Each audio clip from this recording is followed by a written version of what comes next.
Bu Qarabağla Kopenhagen arasında olacaq Çempionlar Liqası oyunu barədə belə deyək, qısa bir baxışdır. Baxdığımız mənbələr oktyabrın 1-də Bakıda baş tutacaq bu vacib UEFA Çempionlar Liqası oyununa diqqət yetirir və bu sadəcə bir oyun deyil, həm də bilirsiniz Azərbaycan futbolu üçün çox önəmli bir məsələdir. Gəlin indi əsas məqamlara baxaq. Birinci, gəlin tarixə baxaq.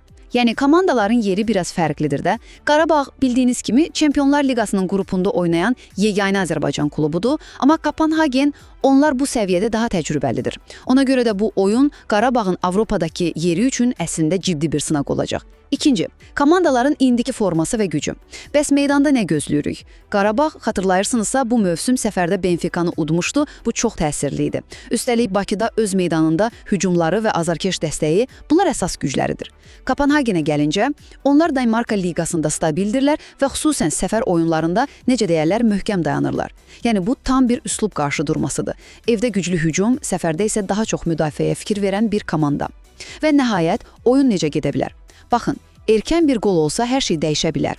Məsələn, Qarabağ vursa oyun yəqin ki daha açıq olacaq. Amma Kopenhagen hesabı açsa, onda daha qapalı, nəticəyə hesablanmış bir futbol görə bilərik. Düzdür, çoxları düşünür ki, bəlkə də heç-heçə olacaq. Amma meydanda da hər şey baş verə bilər. Odur ki, hər iki komandanı həqiqətən gərgin bir taktiki döyüş və çox vacib bir 90 dəqiqə gözləyir.